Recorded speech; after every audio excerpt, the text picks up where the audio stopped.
Mas quando nasceu o sexto filho, Rhea decidiu salvá-lo. Assim como Rhea, Gaia encontrava-se revoltada com os atos de tirania e intolerância por parte de Cronos.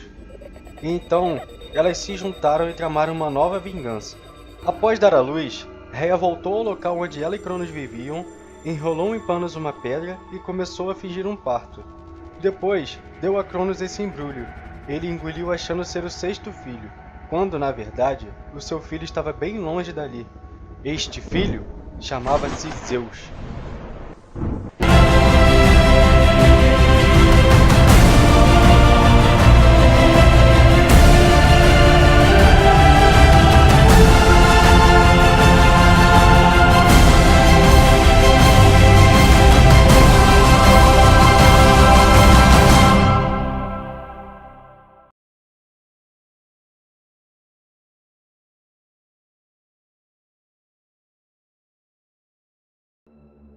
Escondido em uma caverna para que não fosse descoberto pelo seu pai, Zeus cresceu alimentado pela cabra Almateia e protegido pelos Curetes.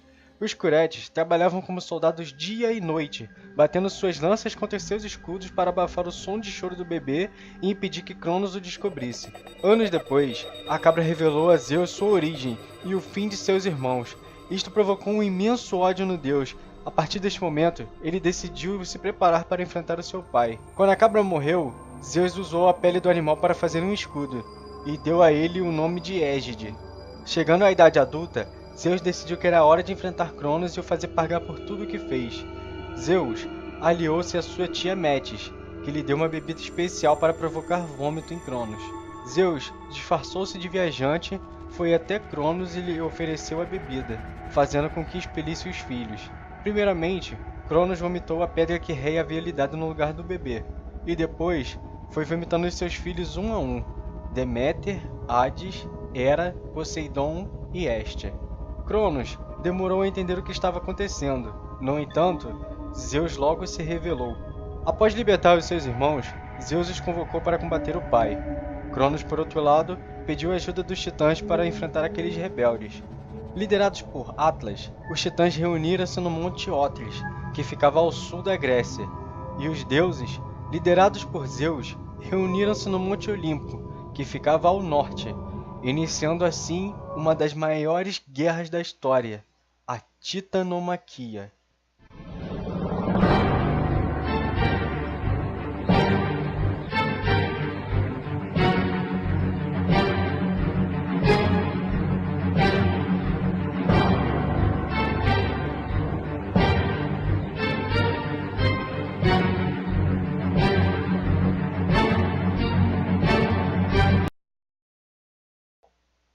Alguns dos titãs, como Prometeu e Epimeteu, se recusaram a lutar ao lado de Cronos. Outros titãs até se aliaram a Zeus, assim como os filhos de Palas, Zilo, Nike, Bias e Kratos. A guerra era constante, e como todos os lados eram imortais, nenhum dos lados conseguia vencer o outro. Até que um dia, aconselhado por Gaia, Zeus foi até o sombrio Tártaro para libertar os Hecatôncrios e os Ciclopes, que estavam presos em um imenso calabouço. Chegando lá, Zeus se deparou com Campe, o monstro que vigiava os prisioneiros. E além de ser um monstro horrendo, também possuía duas espadas cheias de veneno. No meio de uma batalha intensa, Campe acertou um dos braços de Zeus com sua espada e começou a dar gargalhadas. Ao pensar que a luta estava ganha, ela retomou seu lugar, mas Zeus, com muita ira, a perseguiu. Campe percebeu a aproximação, virou-se para trás e não conseguia acreditar que Zeus ainda estava vivo. Ela tentou até se defender, mas Zeus acertou-lhe um golpe fatal. Após vencer a batalha, Zeus prometeu liberdade aos prisioneiros se caso o ajudasse. Os Hecatôncrios estavam sedentos por vingança e aceitaram. Os Ciclopes também se convenceram de que Zeus era o melhor caminho, e além de lutar, decidiram também fortalecer os deuses. Sendo eles bons ferreiros e conhecedores da magia, forjaram e presentearam Zeus com relâmpagos e trovões para usar como armas. Para Hades, eles enviaram o capacete da escuridão, que o tornaria invisível e silencioso. E para Poseidon, um poderoso tridente, que era capaz de provocar terríveis tempestades. Voltando Zeus até seus irmãos, liderou mais um ataque aos titãs, para acabar com aquela guerra de uma vez por todas.